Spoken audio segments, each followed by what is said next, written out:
ಪಾಶ್ಚಾತ್ಯ ಕಣ್ಣಿನಿಂದ ನೋಡುವವರೆಲ್ಲ ಕಾಣುತ್ತೆ. ಇಡೀ ಶೇಕ್ಸ್ಪಿಯರ್ನ ಎಲ್ಲ ಸಾಹಿತ್ಯವನ್ನು ಒಟ್ಟಾಕಿದ್ರೂ ಮಹಾಭಾರತದಷ್ಟಾಗಲ್ಲ. ಇಡೀ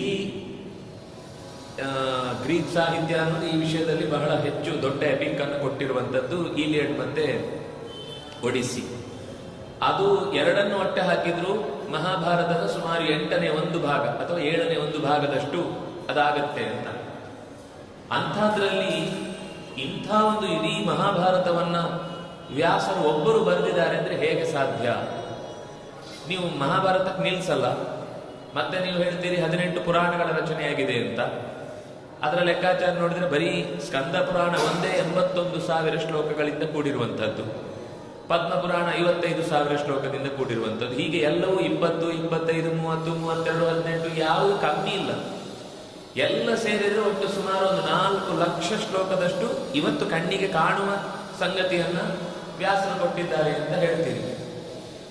ದಿವಸಕ್ಕೊಂದು 100 ಶ್ಲೋಕ ಬರೆದ್ರು ಆ ಮಟ್ಟವನ್ನು ಮುಟ್ಲಿಕ್ಕೆ ಸಾಧ್ಯ ಇಲ್ಲ. ಬಾಲ್ಯದಲ್ಲಿ ಯಾರು ಮುಟ್ಲಿಕ್ಕೆ ಸಾಧ್ಯ ಇಲ್ಲ, ಬರೀಲಿಕ್ಕೆ ಸಾಧ್ಯ ಇಲ್ಲ.